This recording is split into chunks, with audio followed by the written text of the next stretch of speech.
'cause I won't let him go. I just want to give our souls time to win. Though the pain that he has endured, he'll just suffer.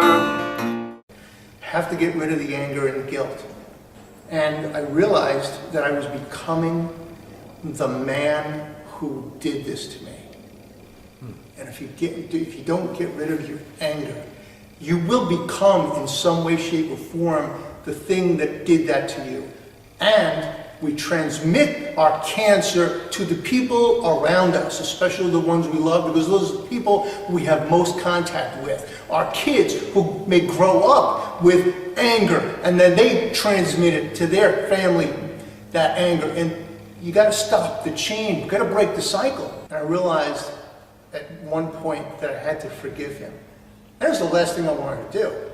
I didn't want to forgive him. I liked hating him.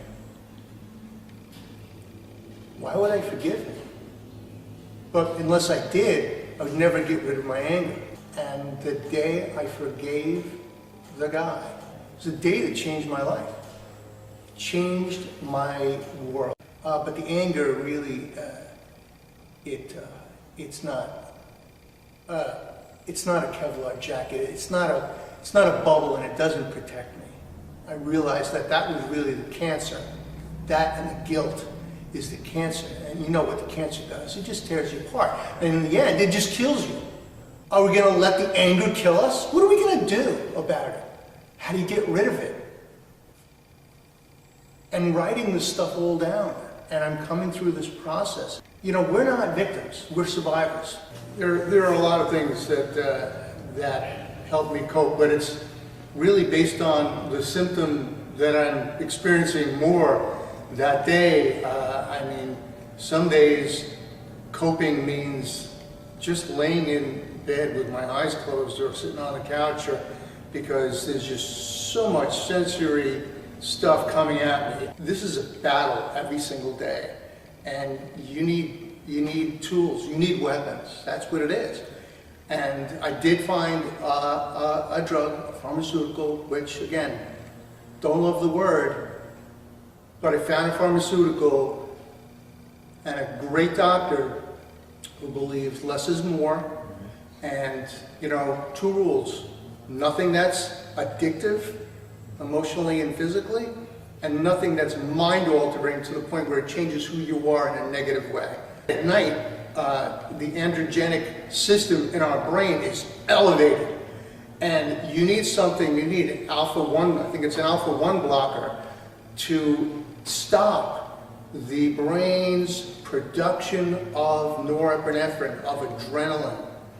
And if you can do that, you can at least decrease the number and intensity of the nightmares. You have to reinvent yourself. We're never going to be the same guy that I was before. The simplest tool for me, I get up in the morning, usually my wife is already up, and you know, big hug.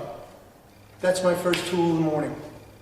That physical contact, letting that love in, you know, it recharges my battery. It's just the simplest thing, but it's one of the most powerful daily tools that you could possibly use.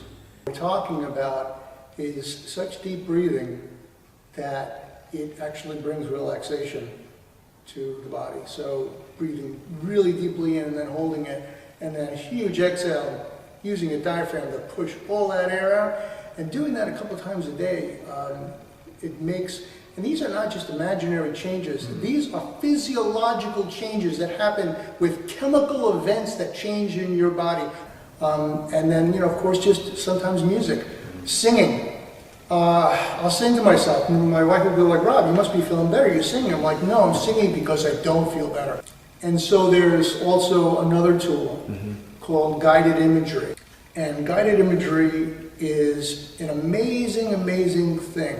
It's a tool to help change where your brain is, change how you are, change how you're thinking. You're talking about, you know, closing your eyes, you're at a place Maybe you're at the beach and the sun is shining on your face and you can hear the waves. Can you hear the waves? And you hear the waves washing.